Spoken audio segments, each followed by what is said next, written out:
Welcome friends, welcome. आपकी खिदमत में मैं एक बार फिर हाजिर हूँ, लेकिन एक नए अंदाज के साथ।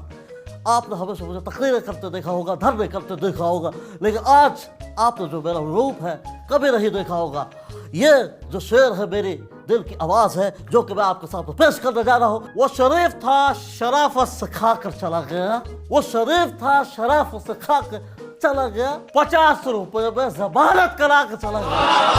हम एक दूसरे पे इल्जाम लगाते रह गए, समझते ना, टॉन्टिंग जिसे कहते हैं। हम एक दूसरे पे इल्जाम लगाते रह गए। वो पार से सबको चूल्हा लगा के चला गया। हम ढूंढते रह गए अलादीन का चिराग। हम ढूंढते रह गए अलादीन का चिराग। वो हजारों के खरबों बना के चला गया। इस शेर पर गौर कीजिएगा। नादीदा कुव्वतों का शायद हाथ था इसमें, चुपके से बीमारी का बहाना बना के चला गया।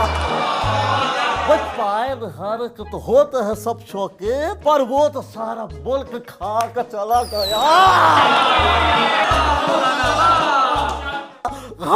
खा के चला।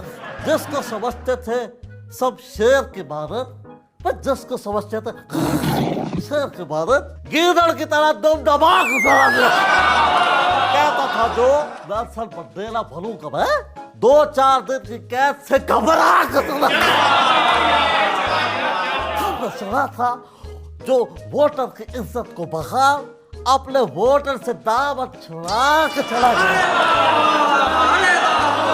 इस मुल्क में हर शख्स बिकने को है तैयार। भाई गौर कीजिएगा, इस मुल्क में हर शख्स बिकने को है तैयार। क्या खूब ये बात समझा के भाई, पूरी गजल का एंड निचोड़ है इसमें। मुल्क को अजीब बनाने का दावत था जिसका, लंदन में वो शख्स फ्लैट बना के चला गया। भाई लंदन में वो शख्स, भाई हलवे मारने भी छोड़े, लंदन वो शख्स फ्लैट बना के चला गया।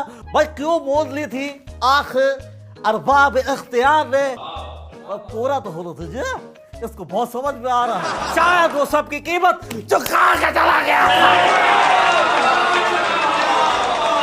और इसके साथ मुशायरा जो है वो अख्तिताम पसीर हो गया है। और आपके जैसे जो ईमेल एड्रेस आ रहा है व्हाट्सएप, इसको आप अपनी राय दे सकते हैं। और मेरा चैनल सब्सक्राइब कीजिए और बेल आइकन को जरूर प्रेस कीजिए। और मुझे दीजिए इजाजत। अल्लाह हाफिज।